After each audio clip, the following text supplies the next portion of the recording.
What's up, everybody? Welcome into the All 22 NFL podcast, the official podcast of the All 22 fantasy football platform. The only fantasy football game with full 53-man rosters, including offensive linemen, where you get to choose personnel packages and have access to PFF grading and advanced stats to make decisions each week. To learn more and sign up, go to all-22.com. Ray, it's been a couple weeks, man. How you doing? Good, man. I think either officially next week or just the start of the week after training camp begins. Like we're kind of almost there. Training camps feel like they're starting earlier this year and they're lasting a little bit longer, even though I thought the whole talk was about that maybe happening in future years if they eliminated OTAs, but feels like training camps are coming a little bit earlier this year. Maybe it's just me. So exciting, man. I'm getting so pumped for this year just because I think the Packers might be pretty good. The Cowboys might be good. Like, might be a fun year. And there's really, like, if you look at all of the teams that really stink are fewer, maybe. Is that so? I don't know. I feel like they just have done a better job hyping themselves up in the offseason so that people think they're good and they're still not really that good. It's kind of like Carolina. Like last year, they were as bad can be. At least they tried to make their offense better, right? So like they might still be bad because the defense is atrocious, but like it's not that bad. It's not that level of bad. It's pretty bad. It's still pretty bad. Come on, man. You got no faith in Leggett and yeah. NFL grown ass cornerbacks are sitting there. Oh no, I gotta line up against Xavier Leggett this week. Oh no. They might be. How many games did he win in the SEC? 4 last year? I don't know. Anyway, Ray, Mr. Debbie Downer, we are talking about defensive interiors today. We're going to do our rankings like we've been doing, and I'm going to kick it off, man. So just before I even do, this is kind of a weird year for defensive interiors in that we don't have two like tried and true names that were staples of the defensive interior position in Aaron Donald and Fletcher Cox, both retiring this year. I can't tell you the last time Aaron Donald wasn't in tier 1 of this group. We could still like put him in tier 1 of this group. Like he's still in the platform, and it's one of those deals. Like if he comes back, he's still a top defensive tackle in the league. I mean, he literally still just last year even was second in pass rush grade among all defensive tackles, and was still top 15 against the run. He was still like at top of the game. Like there might be a point when we're making this list where we're like, retired Aaron Donald, like the chance of him coming back is more valuable than this guy, right? Like that might happen today. Yeah. We'll see. The defensive interior group is special because there is this really talented group at the top, elite guys, young guys, right? That matches like receiver, for instance, where you have guys that are in their prime, even below their prime, young guys that are special. There's a deep group, maybe 10 guys that are really good. I think there's a little bit of a fallback after that, right? Like after the top 10, there is this step back. But honestly, Ray, like when I made my list here and I was just putting names on the board for us, there's over 50 guys for us to talk about today for us to get to that 32. Not saying we're talking about all 50 guys, but like legitimately I had over 50 guys that I think are at least mentionable for this conversation. So pretty cool. I was pleasantly surprised. We kind of talked about it when we talked about the young stars becoming young stars because it was Aaron Donald and everybody else for so long. And a lot of defensive tackles just didn't pan out or never really took that next step. And it took a little bit of time for some of the younger guys like a Derek Brown that we're going to get into to really ascend into the status that people thought they could. And that time has come and it's here. And so then you take a step back and you look at this list and you go, oh yeah, these pretty good time for defensive interior players here. It's not bad. It was bad for a while. It was bad for a while. Not bad. It was bad for a while. And there were a few drafts in a row, like 3 or maybe even more than that drafts where you didn't really like anybody, right? So it is nice knowing that we now have some guys. And also some of the special of this position is the second round guys, not even the guys that were picked top 10. Like last year, Kobe Turner stepped up, Keanu Benton, right? Like there were guys that stepped up in the second round and just kind of made a name for themselves. I think this past draft could end up being the same thing. The second round, there was a bunch of defensive interior guys that went that are kind of slipping under the radar where they're not being talked about a lot. That's kind of what all 22 is for. So we're going to talk about that a little bit today. I'm going to start with my tier 1 though, Ray. I only had 4 guys in it. I think it could have been, there's an argument that it could have been more than that. But to me, it was 4 guys, and that starts with Dexter Lawrence. It's Quinnen Williams, it's Jalen Carter, and it's Derek Brown.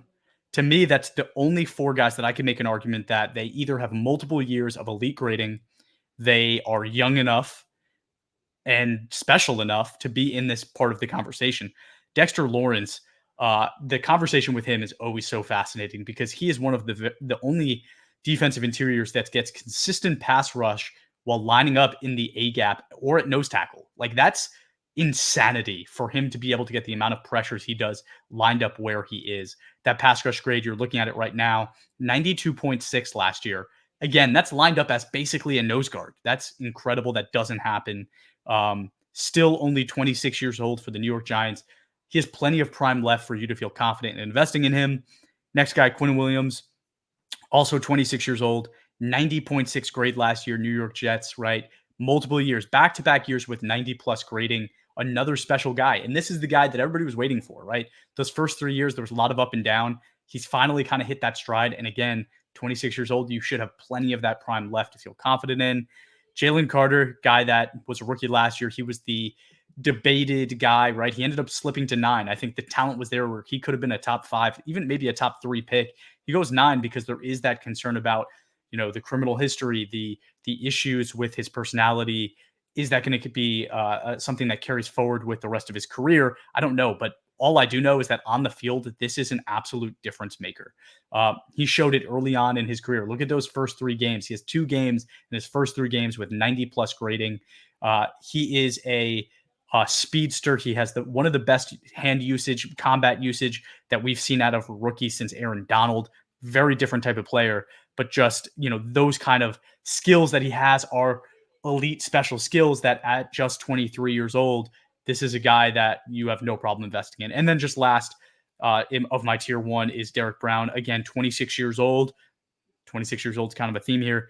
90 grade last year, multiple years, again, back-to-back years with that high grading, 84.4 the year before with the Carolina Panthers.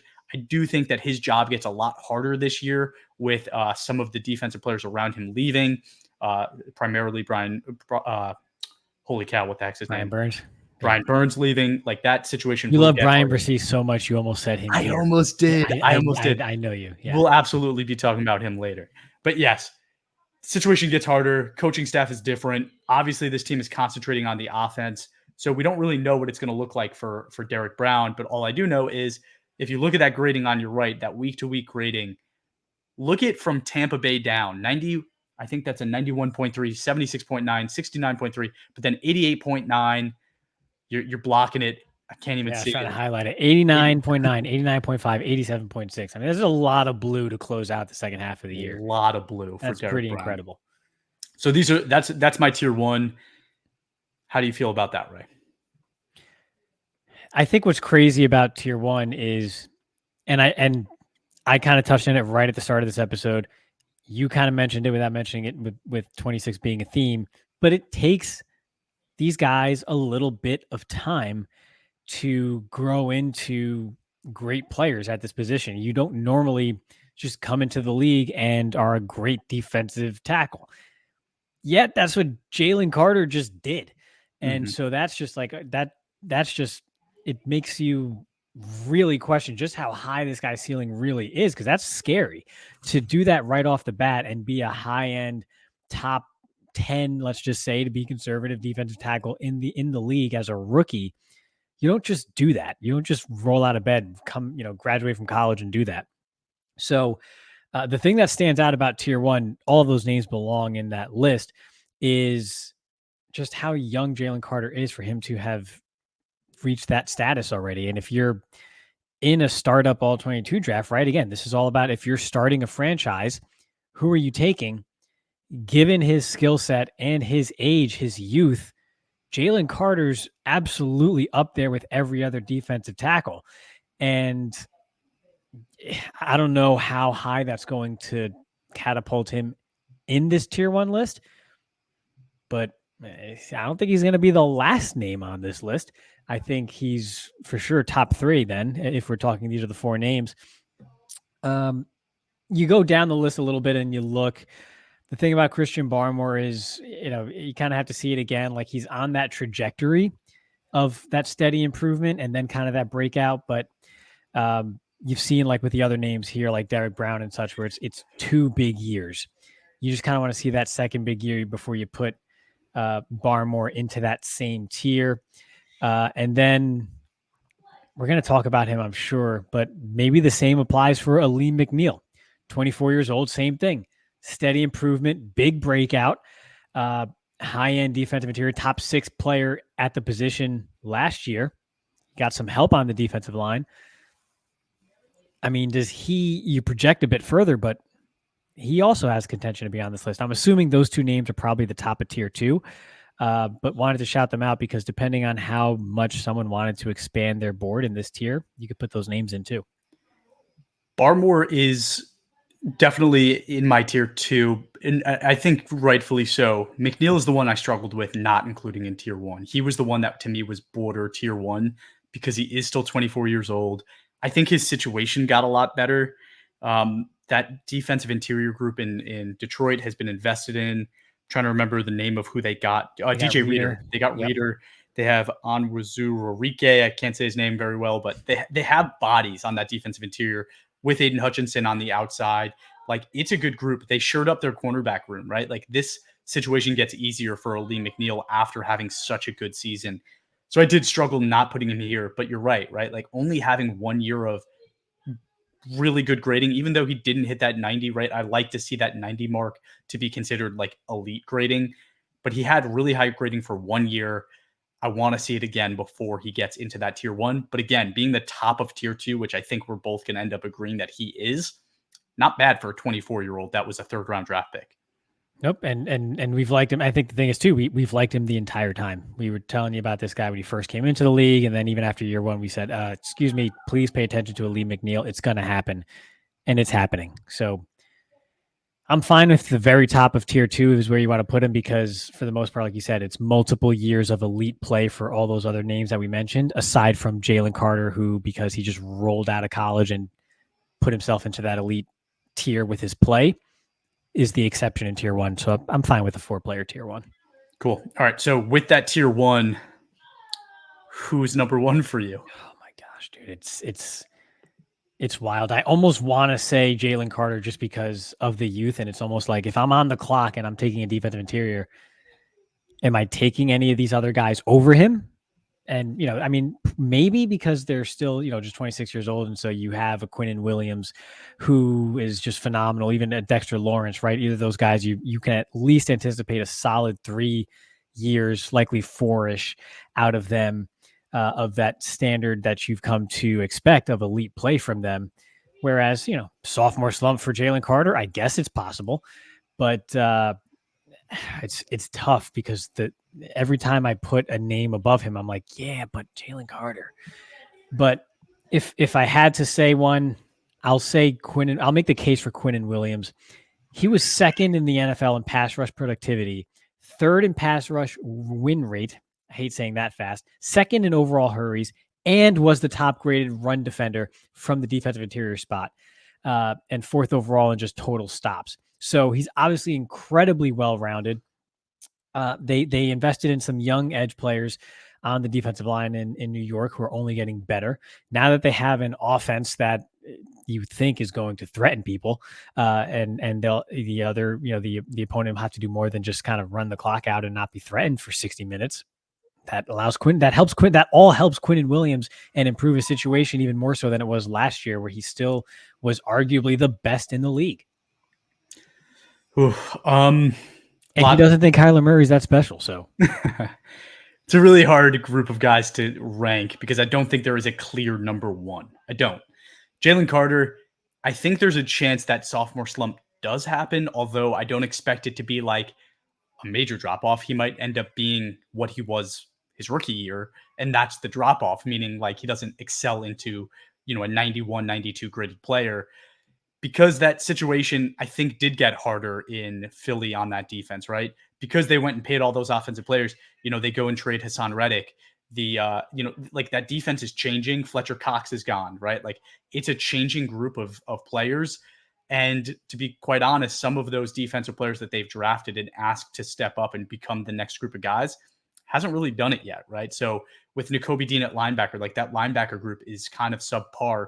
The draft picks of the corners this year, yes, they've double dipped and tried to address corner, but we don't know if those guys are going to be successful. I like this situation, but I'm going to make the argument for Dexter Lawrence because he did what he did last year in one of the roughest situations you could ask for, and it got better, right? Like they added some pieces to that defense that I think his job will get a little bit easier, and he won't have to be relied on as the only guy rushing the passer. You have Kayvon Thibodeau. You now have Brian Burns. That group is pretty darn good, right? And the linebacker group is playing well in New York. I don't know. I also don't think there's anybody else at the defensive interior position now that Aaron Donald is retired that can be as successful doing what Dexter Lawrence is doing besides Dexter Lawrence. So if I had to vote, it's probably Dexter Lawrence, although I kind of agree with you on Jalen Carter. It would be really hard for me not to just take Jalen Carter number one. Yeah, it's tantalizing. But I'm the one who risks it for the biscuit, and you're the one who doesn't. So if you're having a hard time, I think, again, all 22 is dynasty. You're starting a franchise today. I'm willing to roll the dice on Jalen Carter and just throw that caution to the wind. Give me those 3 extra years. I got a great defensive tackle for the next 7. Do the personality concerns scare you enough to say no? If we're splitting the line, is it enough to say no? And one of the other things I'll just point out, right? We're talking about age. Yes, there's a 3-year difference between these guys. I have multiple guys on the list today that are over 35 years old at defensive interior. Well, we'll get there. You can play defensive interior forever. So knowing that a guy's 26 years old, not saying he's going to Jalen Carter's forever plus 3 years. It's even better. Yeah, but if there's the trouble and he gets suspended at all, I don't know. I Just do have a little faith. I'm going to be the conservative guy and say, while I understand you want to roll the dice, I would still bet on Dexter Lawrence as the guy for me at first overall. I think I would pick Dexter Lawrence. Look, I don't hate it. You just got me excited because you were having a hard time. So I was just going to say, fine, come to my side. Come over to my side. I was about to say, let's put the New York guys at 1 and 2 because of the track record. And then you were all hemming and hawing like, I don't know. So I was like, fine, then welcome to the dark side. Jalen Carter, number 1. If we did a startup draft today, I still am not sure that I would take either of those 2 New York D tackles over Carter. I agree. Dude. I understand why we would rank them right 1 and 2. It would be really hard for me not to take Carter over them, but I think it's Lawrence, Quinnen Williams, Jalen Carter, 1, 2, 3. I think that's fair. And then Brown 4, because again, like you kind of mentioned, on the defensive side of the ball, there may take a little bit of a step back there. I still think Derek Brown's going to be fantastic, but I think when you're splitting hairs at this level, that puts him at 4. Yeah. Okay, cool. We got through tier 1 pretty quick. And tier 2, we've kind of already talked about it, Aleem McNeil being potentially the top of that, but I'll just list the guys anyway. Aleem McNeil, again, Detroit, defensive interior, 24 years old, 88.5. Grade last year. Kobe Turner on the Rams. Rookie last year, 25 years old, though, a little bit older as a rookie, 83.8 grade. Christian Barmore, who you already talked about a little bit, he's now 25, 83.8 grade, New England Patriot. On my list, I have Jeremy Simmons, 27 years old, 68.4 grade for Tennessee. I want to talk about him a lot. And then last on my list in tier 2 is Odigizua on Dallas, 25 years old, 81.4 grade last year. The reason these guys, again, are tier 2 for me is mostly because the age is there for them to continue to improve to get to that tier 1. But we've only seen 1 year of it for most of them. And then there's Simmons on Tennessee. Jeffrey Simmons, yeah. And to me, he's the one that's the most intriguing as a breakout candidate because we saw him on, like, of the guys we talk about that trajectory. We're looking at it right now. His rookie year, 70.4, and sophomore year, 83.6. Like, you kind of expected that to continue. And then you see it go back and forth, up and down between 71.9, 81.1, and then last year, 68.4. Like, there's been a lot of up and down in this guy's career. Could it have been a little bit coaching? Could it have been that situation not really being that great? Can we expect them to get the most out of him? Because honestly, when I watched this guy, and if you go back a year and listen to us talking about defensive interior rankings last year, I talked about how much I liked this guy's film and how I saw the special traits that, like, honestly, like, I think if you were to put him, compare his film, his top film with Dexter Lawrence, Quinn Williams, and Derek Brown, I bet you that it doesn't look that different. Like, his top game is as good as anybody's. So I really struggle with just like dropping him down because of one truly, poor year. I think this guy's going to look And better. it wasn't even that poor. It was fine. It just wasn't what we've come to expect from him. It wasn't bad. I mean, right. His baseline or his floor, 68.4 here. DI 36 isn't great, but again, that's his floor. That's the lowest we've seen from him. And again, there was some turnover in Tennessee, with the coaching staff and everything. So, it wasn't great. Things weren't great over there. They did get L'Jarius Sneed, like we saw in the tweet there. Apparently, he's also ready to trash talk Caleb Williams, which is fun. Yeah, I think he's steady. I would put him below guys like McNeil. McNeil at the top of tier 2 just because of that youth and upside. Even though he's still only 27 years old, I think having someone like McNeil and Barmore at the top of tier 2 makes sense because they're kind of knocking on the door of that elite level of play or have achieved it. We just want to see that. We want to see them do that consistently. Whereas Simmons, it's like he knocked on that door and then kind of fell back a little bit, then kind of knocked on the door again, but never really broke through. So we've seen him not break through, whereas these guys may be breaking through. That we're just waiting to see them do it again. So I think I would have those two names first, then maybe someone like a Simmons, and then I'll get to the names like Oso, Digizua. To a lesser extent, Odighizua's situation concerns me, but in reality, the whole thing about Kobe Turner, you're playing next to Aaron Donald, like that's a thing. That's a legitimate thing. You grade highly when you're next to Aaron Donald. Like it's been studied. Anybody who lines up alongside of him has the best graded years of their career. Well, he's not there anymore. So what does Kobe Turner look like without Donald there? Byron Young as well. I think we saw that graphic too. So I definitely need to see more from the young guys in LA now that Aaron Donald is no longer there before I say they should be at the top of this tier. I would value the consistency of a Simmons above those guys until I see them do it again. Yeah, I think that's fair. The thing about Barmore versus Simmons to me, because I agree with you. I think McNeil, we can lock him in. He's 5. He's the top guy of this list. But I think between Barmore and Simmons, the thing that concerns me, like I said, I think I see Simmons' skill set being elite at times. I don't know if I see that with Barmore. I don't know if I ever see him getting there. Can he? Absolutely. We're seeing that trajectory. We're seeing that grid. We also don't really know what this situation is going to look like. Name an edge rusher in New England, Ray. I dare you, right? Like they still have Junon? I don't know. But anyway. I just did it. What do you mean? You dare me to do it? I did it. You did great. Yeah, good. I just don't know. Like, Bill Belichick is the best defensive coach to ever exist. He's gone.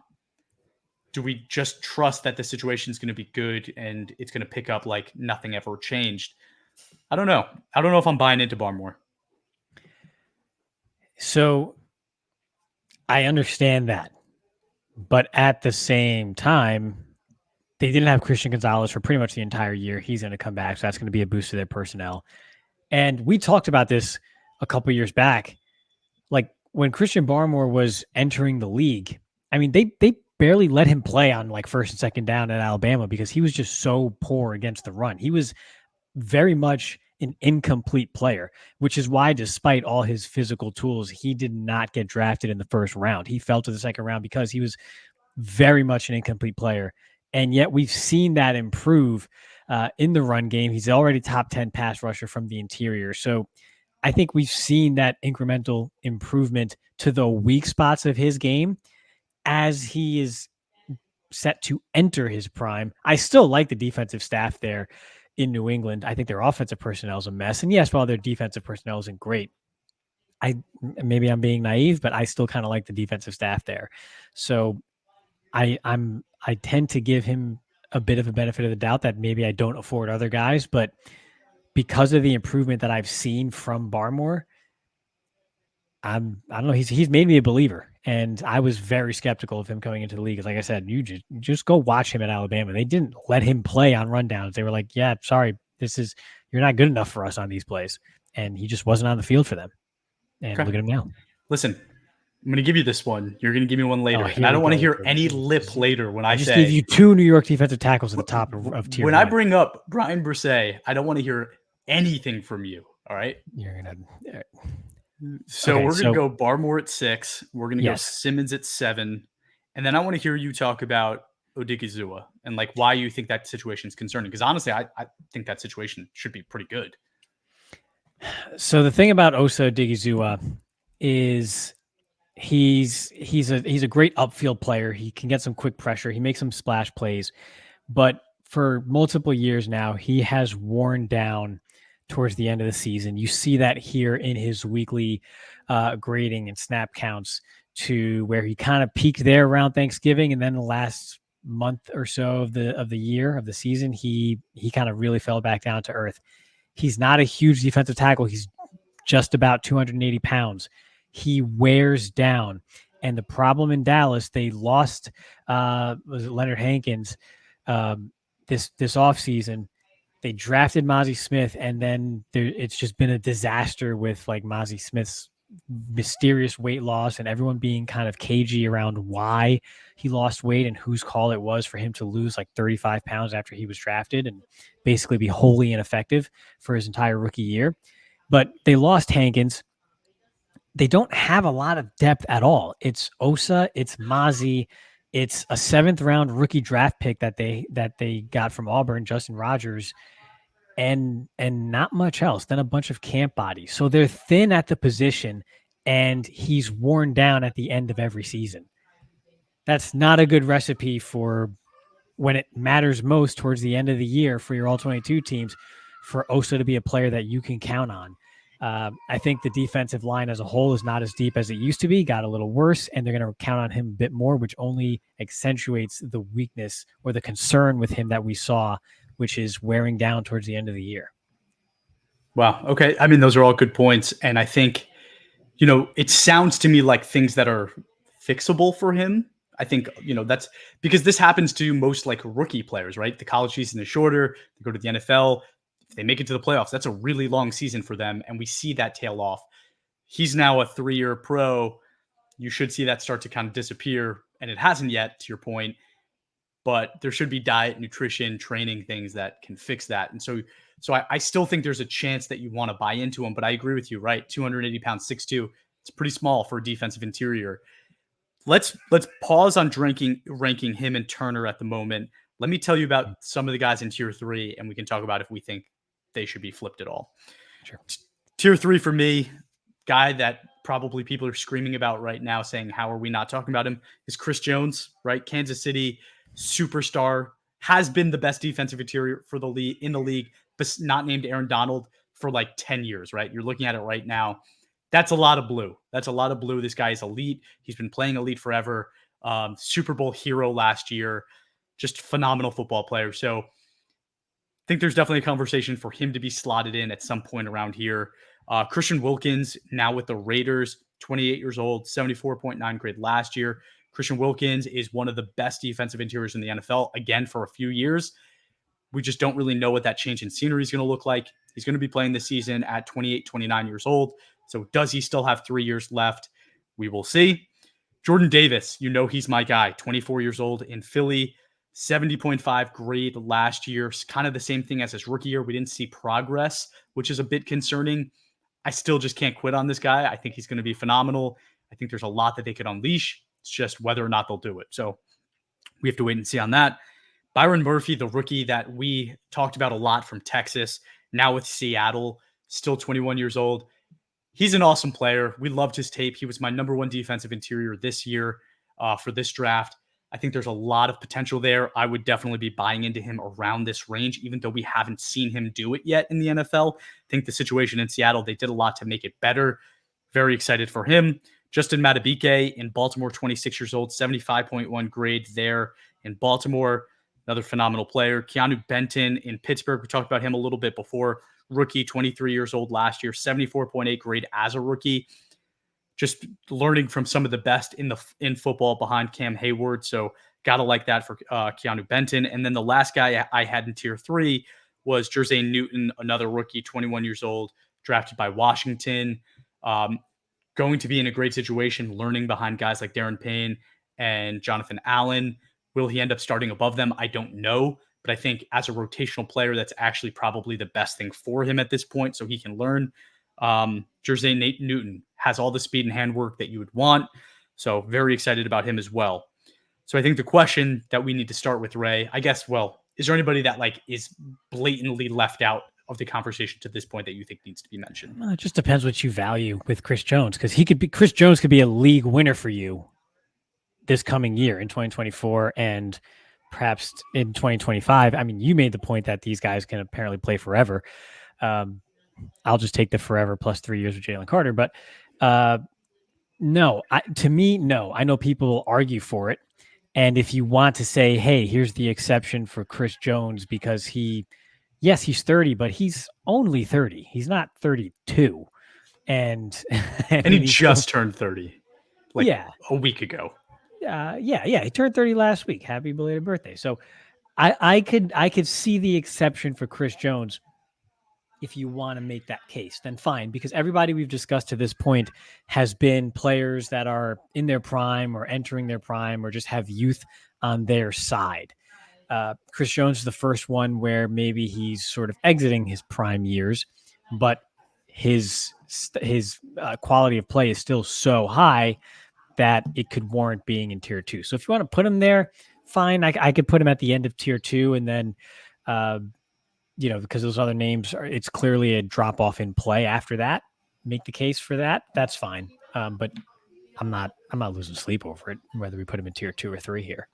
Yeah, I think he's probably my next guy, Chris Jones, now that we're talking about it. And I think one of the important things to look at, right? You might be looking at this right now, right? 92 grade in 2022 and then dropped to an 84.1 last year. Just a reminder, he did not play at all in the offseason. Didn't report because he was waiting on that new contract.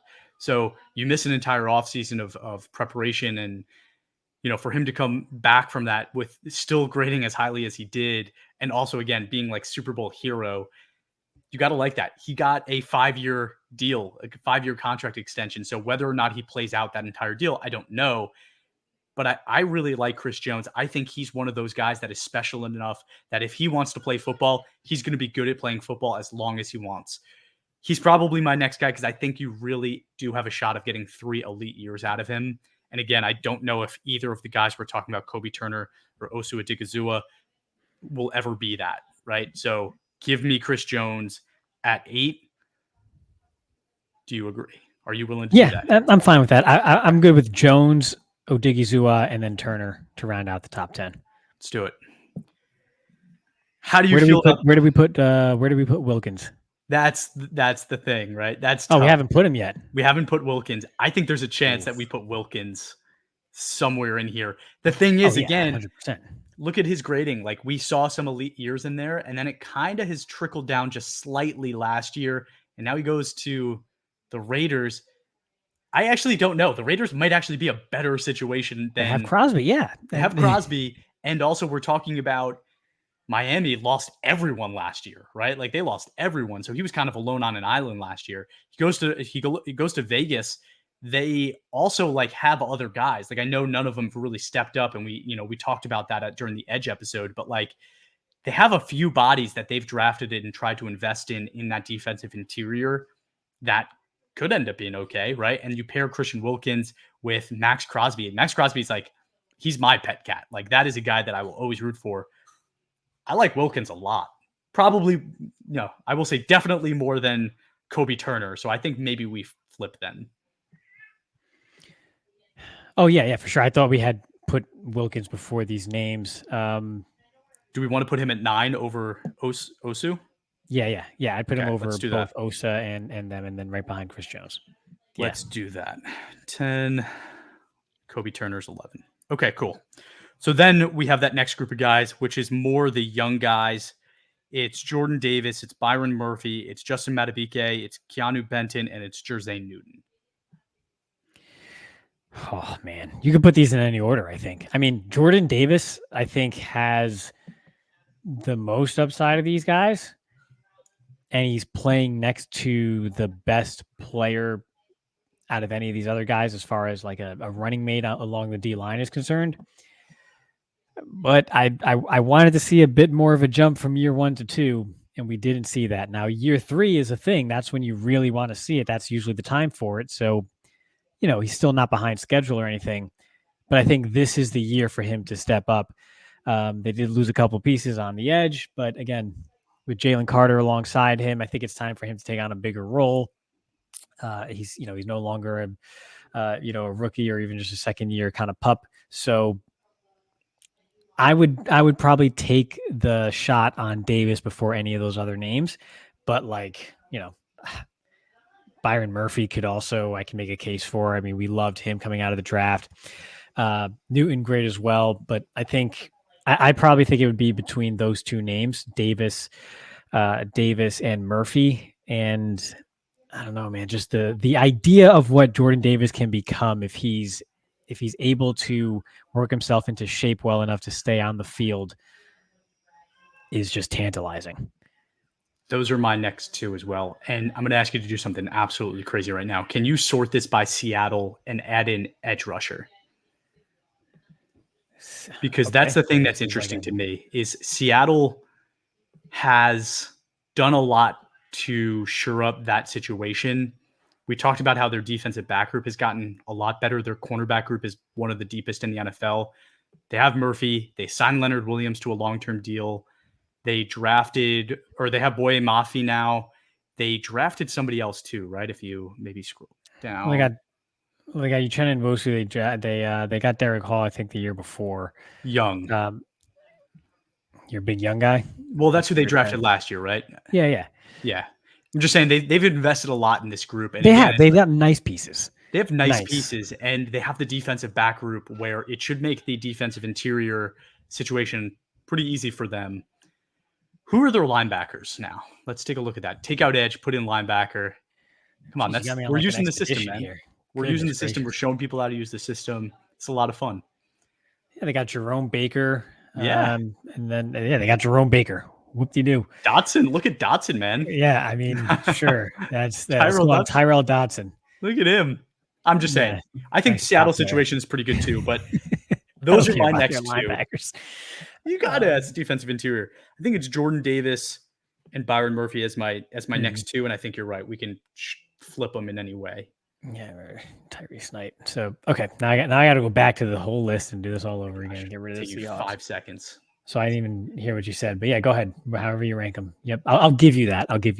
I don't know how to rank them. I don't care. I think I would go Murphy. Davis, Murphy. All right, you want Davis? Okay. Yeah. No, let me give you this one again. Oh, you want to give me this? I'm giving. All right, Byron Murphy at 12, Jordan Davis at 13. Then is it Madubuike?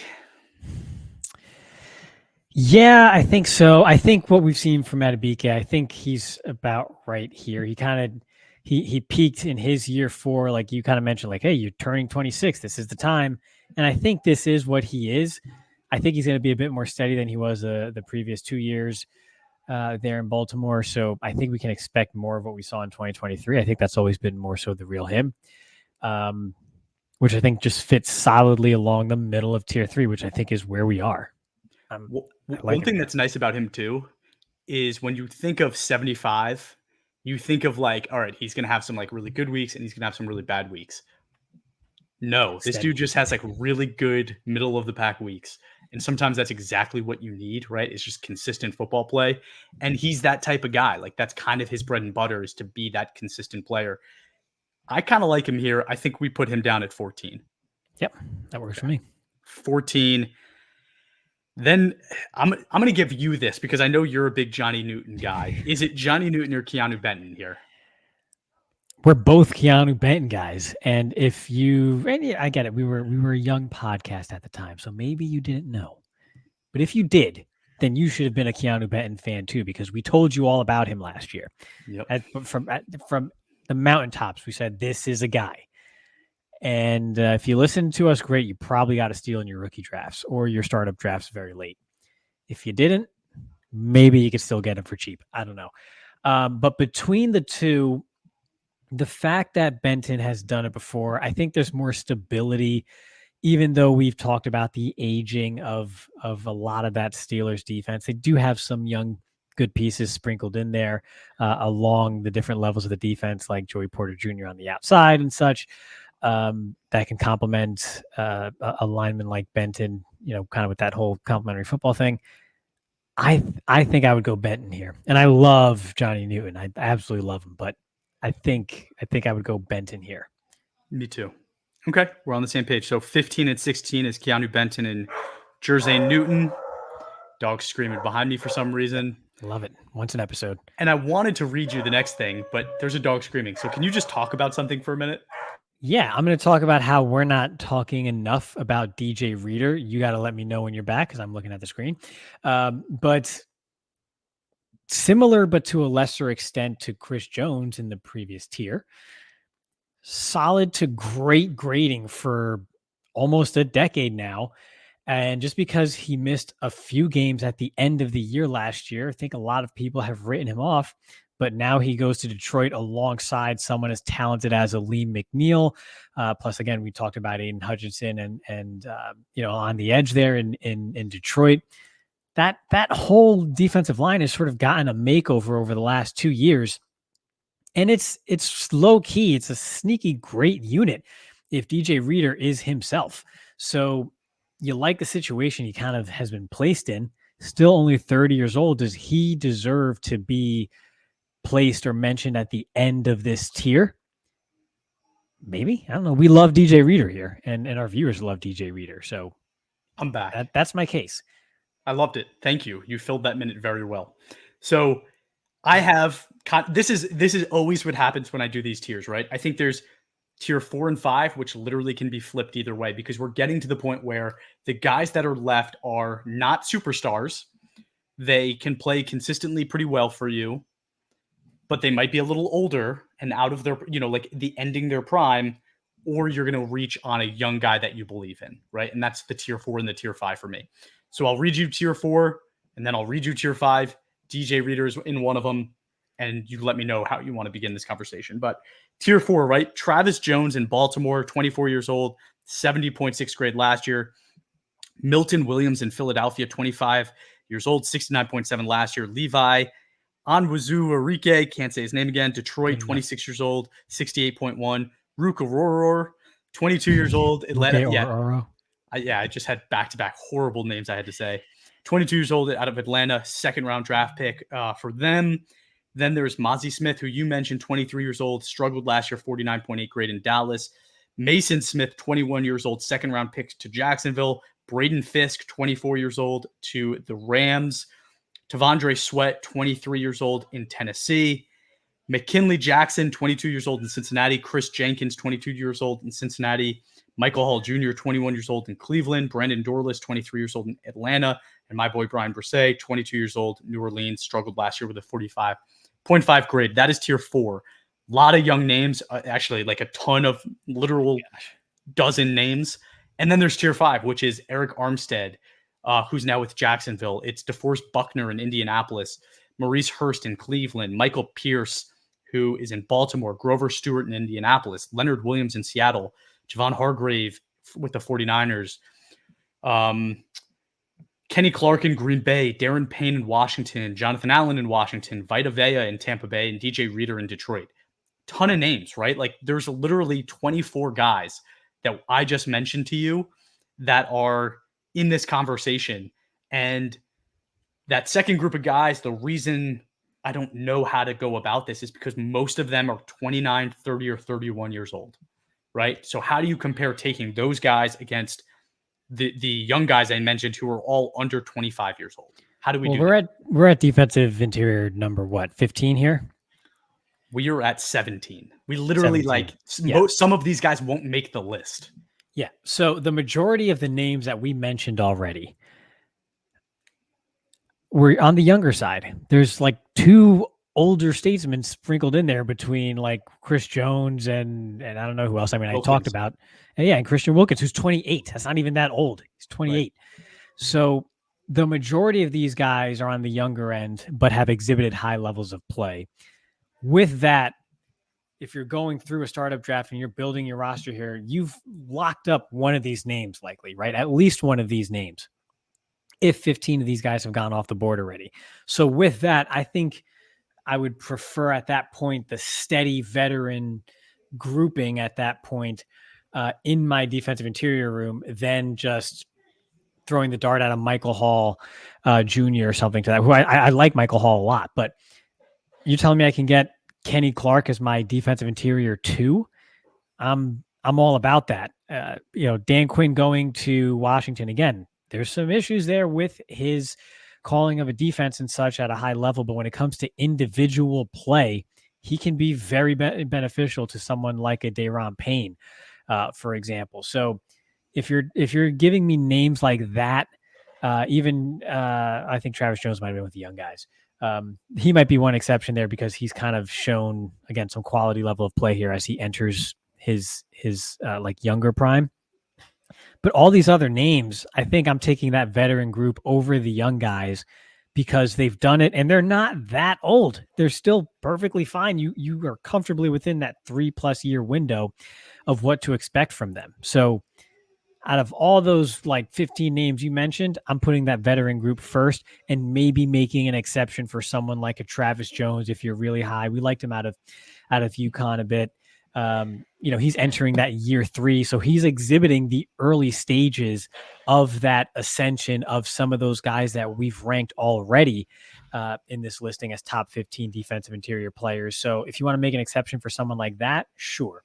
But when it comes to like this just sort of grouping of rookies that were drafted in the second round, some of which are talented and we like, versus guys who have done it before and are still maybe just 28 years old even at certain points, I'm taking that veteran group first. Okay. It's tough. The only other guy I want to mention that like maybe the exception for me personally is T'Vondre Sweat, who you just had. He's next to what's his face? He's next to Simmons over there in Tennessee. He's next to Simmons in Tennessee. I know he was a second-round pick, but he was an early second-round pick. Got into some trouble before the draft, so I think that could have hurt his draft stock. I loved this dude's tape. I thought he was phenomenal. I thought his hand usage was incredible for a big guy like that. It was strange how good it was. Sometimes I just can't ignore talent, right? And we talk about that. Like I liked his talent more than probably anybody left. Say something you're gonna regret. No.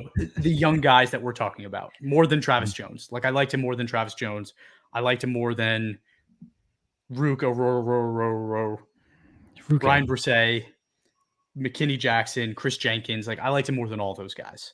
So for me, he had that talent that I say I probably want to buy into that. So I don't know if I'm going to be able to convince you, but to me, I think it's the next group is, I think you're right. It's T'Vondre Sweat. It's Travis Jones. It's Kenny Clark. It's probably DJ Reader, maybe Daron Payne, maybe Eric Armstead, maybe DeForest Buckner.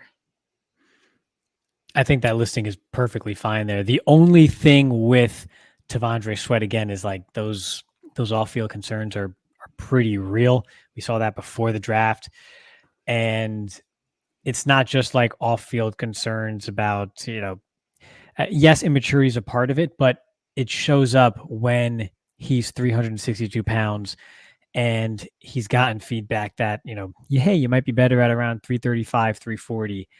But because of the whispers about not taking certain things seriously, then you had the legal issues during the off season. It's one of those deals where, yeah, he could become a pro. He's with someone like Jeffrey Simmons, a pro's pro, who, when entering the league, came back from injury to still have a great career. You hope that something like that rubs off on him and he can sort of turn things around. But if he doesn't, it's something that could spiral to where in 3 years he's fringe in the NFL, period. With how deep the group is at defensive interior, I think it's worth the risk. I can't believe you're saying that. Sure. Because you can get 4 that are going to be good.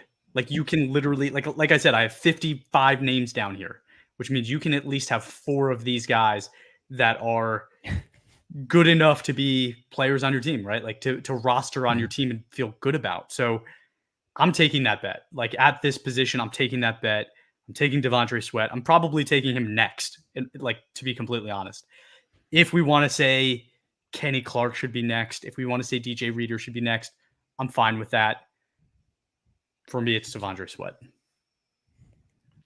I would put Kenny Clark next only because he's still been solid, but I think it's possible. We talk about the vibes in New Orleans all the time, right? Mm-hmm. I think Green Bay's got like the opposite of that. The vibes are great. I think he could get back to some of that 2018-ish form because he's still only 28 years old, turning 29. Okay, fine. But I think we could see that type of year from him this season, 2024. And I just like the vibes out of there. So I would go Kenny Clark first, then Devondre Sweat in these rankings. Because again, it's we're ranking them for the people, not just because I love to chase that upside and throw caution to the wind.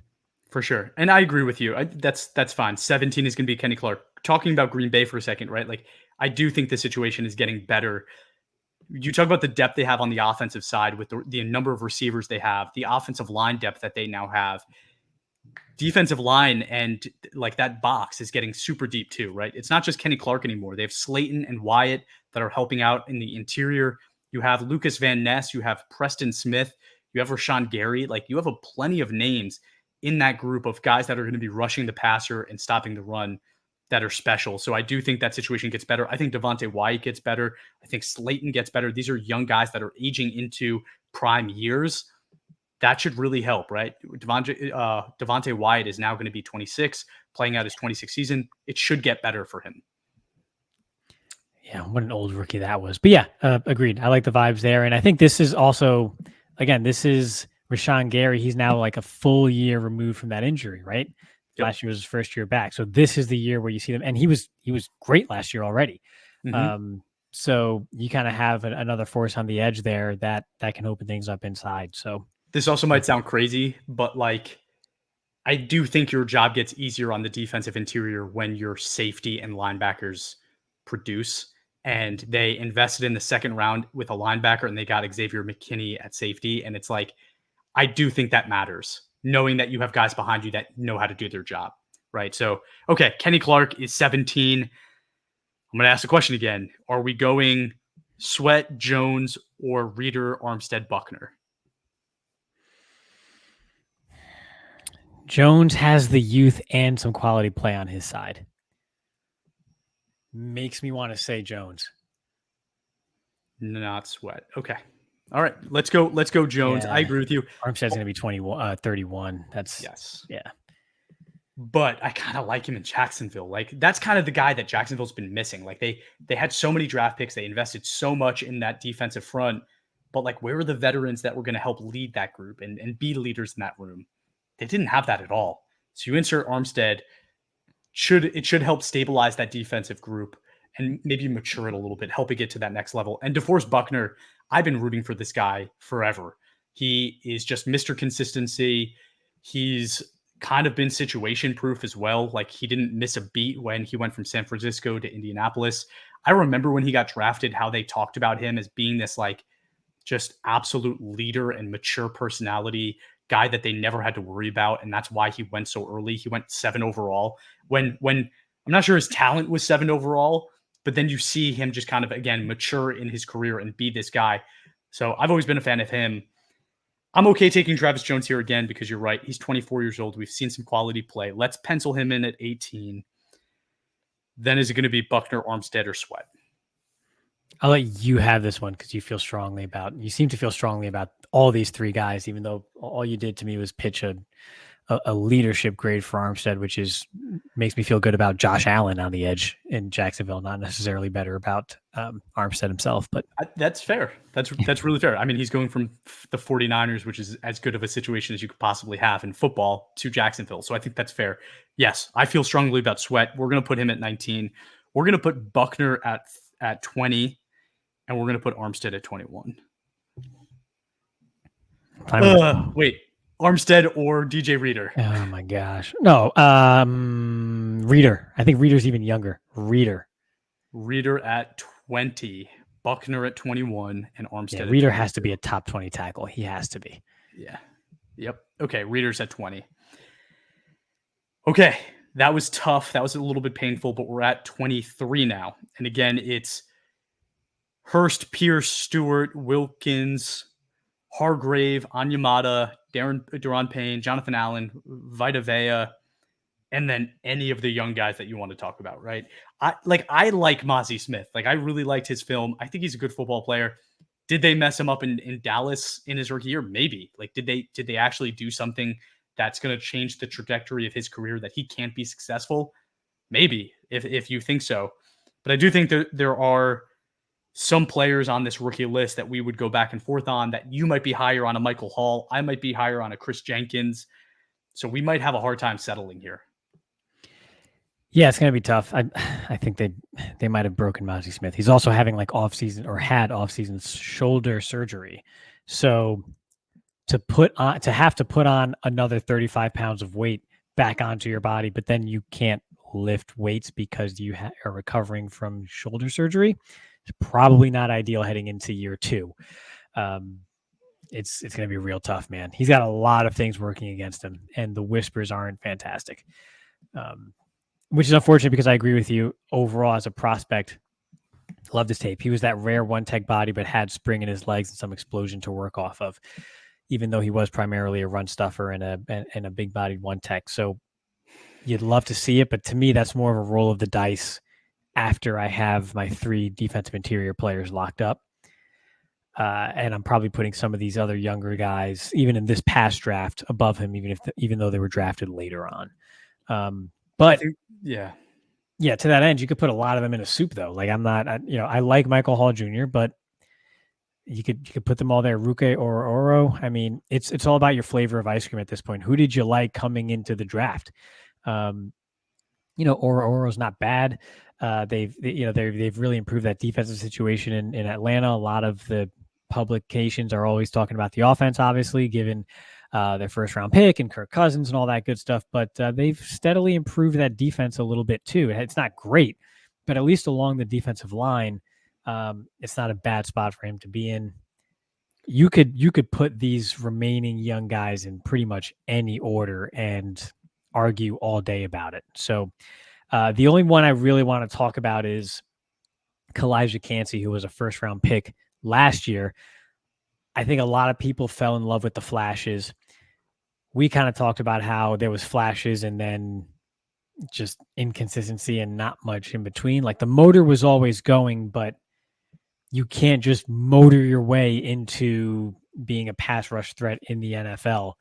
I mean, you're going to wear down when you're going up against just grown men play after play after play. And if you can't withstand that for more than 22 snaps a game, how long are you going to last? So obviously he was young. There's a transition taking place there, but I wasn't terribly encouraged by what we saw from Kalijah Kancey as a rookie. Yeah, me neither. And like Tampa Bay, you talk about like the Saints being that situation where it just feels like it's slowly crumbling. I feel that way about Tampa Bay. And it's weird because they could have done what the Eagles did. Like, if they could have, in reality, they have a top 5 tackle in the NFL. They have really good receiving core. They had some defensive pieces, right? They have a corner. They have defensive interior in Vita Vea. They have Kalijah Kancey. Like, they could have been that team. But honestly, I think coaching just isn't great there anymore. And I think that's a big reason why it's starting to fall apart, is just the coaching just isn't, it's not there. It's not at that level. I agree with what you said as well about the young guys. Like, I have Brandon Dorless over Rook Aurora. Like, I think we could go back and forth. I think we could go back and forth a million times on how we rank those young guys. But to me, I think Jonathan Hargrave is probably the guy that I would recommend as the next guy, because yes, he's 31 years old, but 49ers are invested in him. He produces at an extremely high level. And again, he's a 49er, and it's the best situation for a defensive lineman in football. pairing with Nick Bosa, having the defensive backs that they have, I think he's probably the guy that I feel very safe having him on my football team. Yeah, when there's such a large group and it's hard to differentiate, you go with someone who differentiates themselves somehow, and that's Javon Hargrave. With this consistency, with this situation, I'm fine with that. Okay. I don't even know what number we're on, but yeah, let's just put it there. That's 23. And just before we start to rank other guys, let me just also reference that I have a tier 6 and a tier 7. And like I said, I have 55 guys here. But I can't go by without saying, because you just had up Ed Oliver, I think he's a good guy to kind of talk about at this point, because he's somewhere in the middle. He's somewhere in that soup of turned into a decent football player, never really had that high-end play that we expected of him. Maybe you and I didn't expect it of him. I didn't love his tape in college, but he had, 9th overall draft selection. He's on the Bills. It's a good defense. It's a good system, good coaching, and it's pretty consistent, right? So like, I think he gets mentioned in this conversation. BJ Hill in Cincinnati is another guy that has just been slowly consistent, still 28 years old, good football player, good situation. They did draft 2 other defensive interiors, so I don't know how that role changes. It may. You mentioned before, or we talked about before, Devontae Wyatt in Green Bay, 26 years old now, should be stepping up into that prime of his career. Don't know what he becomes. Cam Hayward, 35-year-old Cam Hayward is still grading well, like very well, right? And at what point do we say, like, he's now, a year away from 89.7, 91 the year before? Like, is it? I don't know. I think Cam Hayward This was it. That was the start of the decline.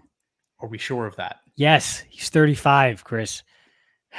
Let me just also reference the next guy I wanted to talk about, which is Calais Campbell, who is Calais Campbell. I love. Come for the rankings, stay for the Chris pronunciations. It's the best. I have my Yogi-isms for sure. 37-year-old who had an 80 graded season last year, and there is no drop off. Yes, he was 90s for a while, but we're talking about like his age 34 to 37 years being around 80. And he's now in Miami, where like Atlanta wasn't a great situation, and he's going to Miami, which is also not a great situation, but they should be getting bodies back. He's replacing Christian Wilkins, so we know what his role will look like. Like at some point, it's about production and knowing what you're getting. If you took a bunch of risks earlier on some young guys, like maybe you drafted Byron Murphy or Johnny Newton, maybe you come around and instead of getting another young guy, you get a guy like Campbell here. I don't know where you rank this, but I take Campbell in the 53rd round of my startup, final round. And the minute he has one bad week, I'm probably hitting him on the waiver wire if it's in like the first 2 weeks of the season. Like that's it. No, because look at last year. He's 38 years old. Look at last year. The first week was bad, and then he had 7 good weeks in a row, and he had one other bad week, and then he had 7 good weeks in a row. Okay, but look at that performance against New Orleans to end the year. That was it. That was the decline right there. That's when it hit. When he was 36 years old and a half, that's when the decline hit right there. I couldn't disagree with you more. One other guy I want to talk about. There's no evidence to disprove that. That was his final game last year. What are you thinking about Grady Jarrett for this year? Because that's a name where he was in that almost elite range for a little while. And I think there has been a bit of a drop-off with him. Now he's 31. But it's not like he's 37 years old. So could there still be something left in the tank here? I like Grady Jarrett for Ruke Oro. I don't like Grady Jarrett for Grady Jarrett. Okay. Like I have a high opinion of Grady Jarrett, and because of that, I respect what he's done in this league. He had a couple great years. He's still a productive football player, but his best years are behind him. And with respect, because I take Ruke Oro over him, knowing he's in the same room as Grady Jarrett, and that's a good thing for a young player. Okay. All right. I think that's fair.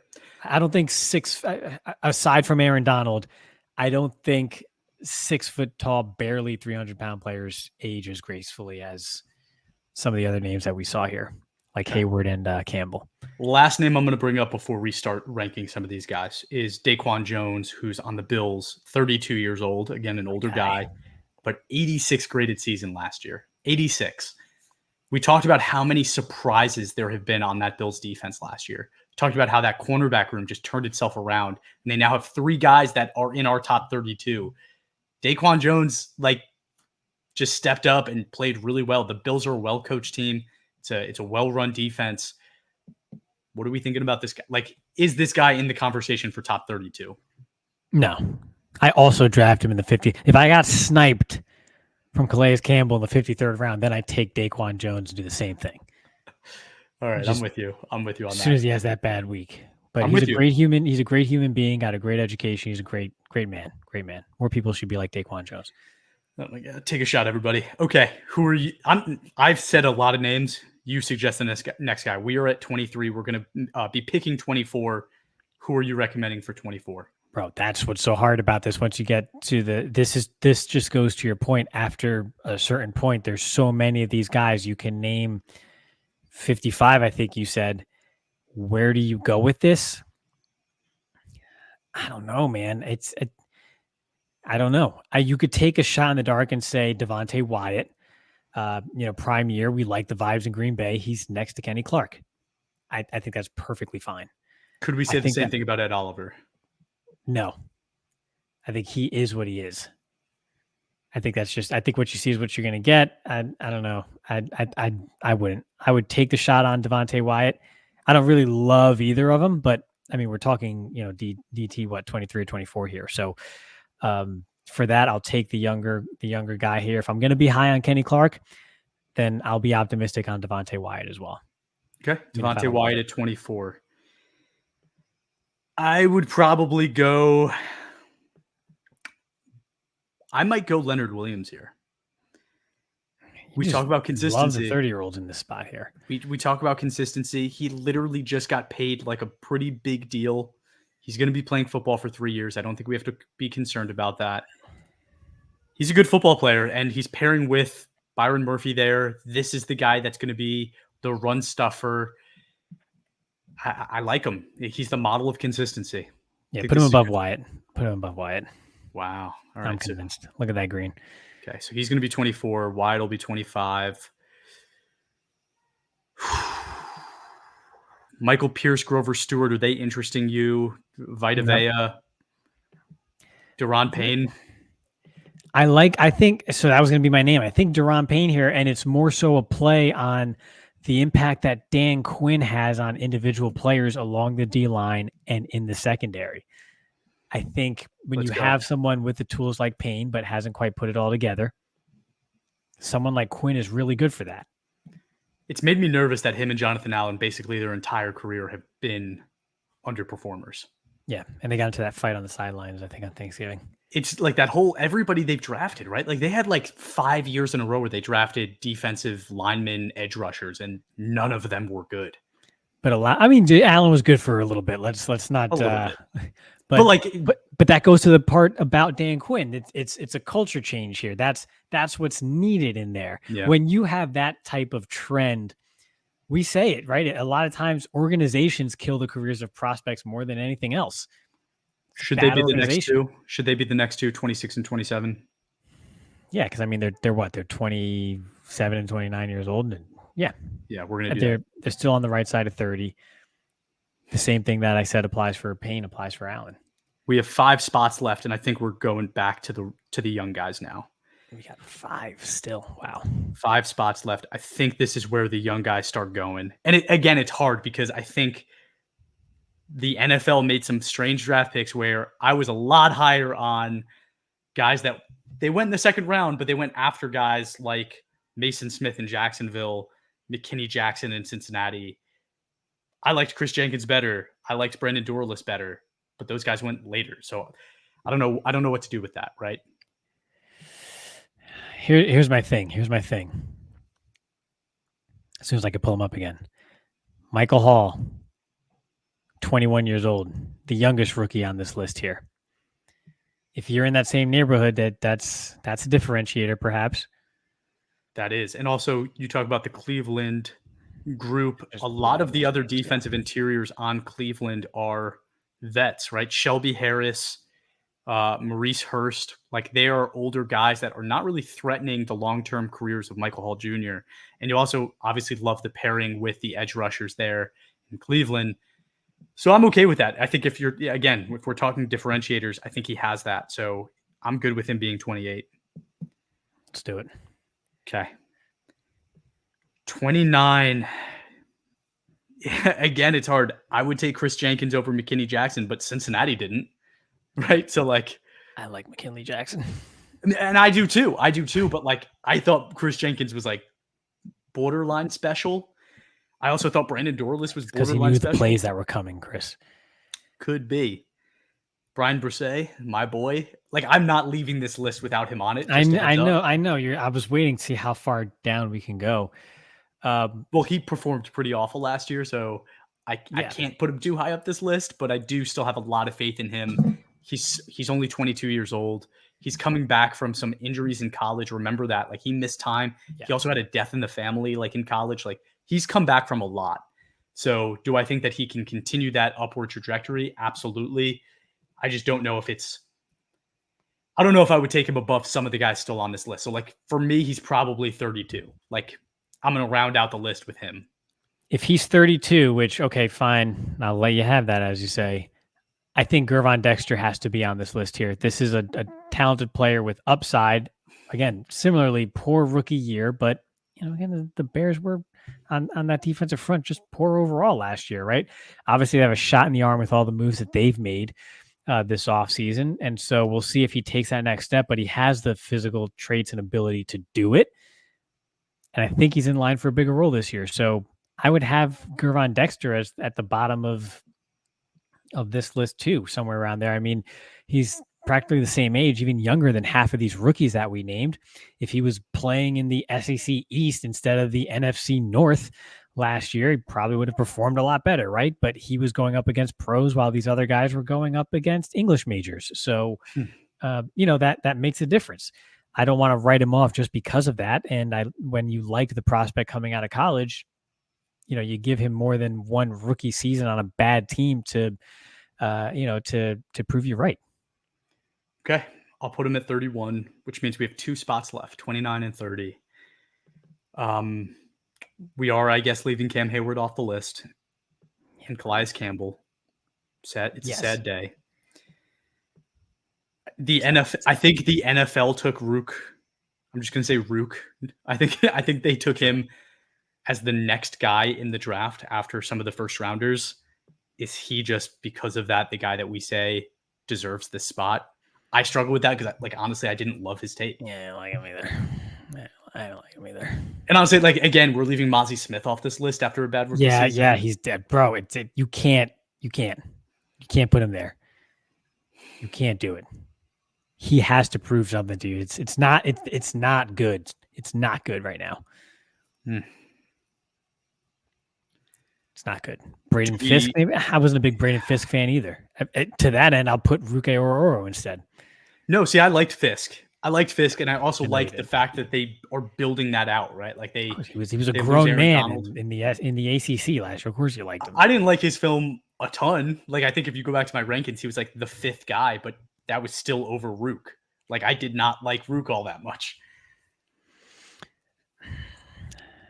Mason Smith to me is similar to Rook in the sense that it's an upside play. The athleticism was there, but the production wasn't always necessarily there. I can't bet on him when they went and signed Armstead, and they have so many bodies. Like, I just don't see a place where he can, in the next 2 years, get legitimate time to learn and develop. Like, you have no patience, Chris. You have no patience. Maybe that's exactly what a young 21-year-old incomplete player with upside needs. But instead of McKinley Jackson, who we both have said we liked, and is in Cincinnati. No, we're putting McKinley Jackson up here. Right. Thank you. McKinney Jackson is going to a situation where there's going to be opportunity for him all over the place, right? I like that. And I liked him in general. I liked Chris Jenkins better, but the Bengals liked McKinney Jackson better. So we're going to go with him. We have 1 spot left. So let's put Jackson and then Jenkins. Okay. I think that's our 29 and 30. Woo. Look, watch this. We're done. We did it. I wasn't watching that because I was looking at the screen that I'm sharing. I dropped my pen because I've been making the notes for us. Fantastic. I think we did a good job. And there's still like 12 names at least that, we talked about Dorless. There's a whole bunch of names we could have put in here that we just haven't. And there's going to be, because again, defensive interior, it's kind of the nature of the position that, a later round guy is going to make an impact that we didn't see coming. And it could have been a later round guy from a year or two ago that we definitely don't have on the radar. But there I think we did a good job. There were 17 other names that we mentioned. I just counted the names we talked about. 17 other guys that could have made this list. Again, that gets us to 50. That's crazy. That's how deep the defensive interior group is in the NFL right now. And it tracks, right? We talk about how the position weights change year over year. Defensive interior is one that has consistently been going up. Teams are investing a lot of money and a lot of draft picks and high draft picks in this position because it is so valuable. And it's funny too, because when we were talking about teams and their strengths and which teams are the strongest, for the long haul, and how some teams have kind of fixed themselves a little bit to be at least look shiny on the outside, like Carolina. When you look at those teams, because I literally went team by team and looked at the defensive interior position, like there were teams like Carolina, the Bears, the Texans that still really struggle with their defensive interior group. And I think at the end of the day, that's why those teams, although I think they take steps forward, are those teams that even if they make the playoffs are first round out of the playoffs. And honestly, I think that's why the Packers probably invested in Josh Jacobs. It's because I think they know they're going to be able to run all over the Bears. That's kind of the way the NFL works. It's cool to see this position growing. It's one of my favorites to watch and scout. So I'm pretty happy about it. Yeah, all good points. And we saw it. Dallas was the perfect example. They couldn't stop the run at all when it mattered, and then it just collapsed in on the ground and through the air in the first round of the playoffs. So it's one of those deals where they don't get necessarily the shine or the flair or the flash, but they are vitally important. They are the backbone of that defense. And even though it is 2024, and we love to throw the ball around and all that good stuff, and Andy Reid scheme, Shanahan scheme, this, that, and third, you need to be solid up the middle, or else it eventually comes back to bite you. That's right. All right, Ray, I think we did it. Yeah, I think this was a good one. Cool. Everyone, thank you for tuning in. If you haven't yet, please give us a follow on Instagram, Facebook, TikTok, and Facebook at all22_PFF. And it really is important. Go follow us on those so that we can continue to grow this brand. And if you enjoy our videos, that's how we're going to be able to make more of them, right? Is to get you to follow, get people excited about this, get people on the platform. And if you haven't yet, also, please, like this YouTube channel. If you've listened to this episode, give us a like, right? Give us a comment. It goes a mile in the algorithm that YouTube has. So it just means the world to us for you to do that. And then obviously the most important thing for you to do is go to all-22.com and sign up for All 22 Fantasy Football so that you can start to see this game come to life and the really cool thing we're trying to bring to the market. So everyone, again, thank you for tuning in and have a great day.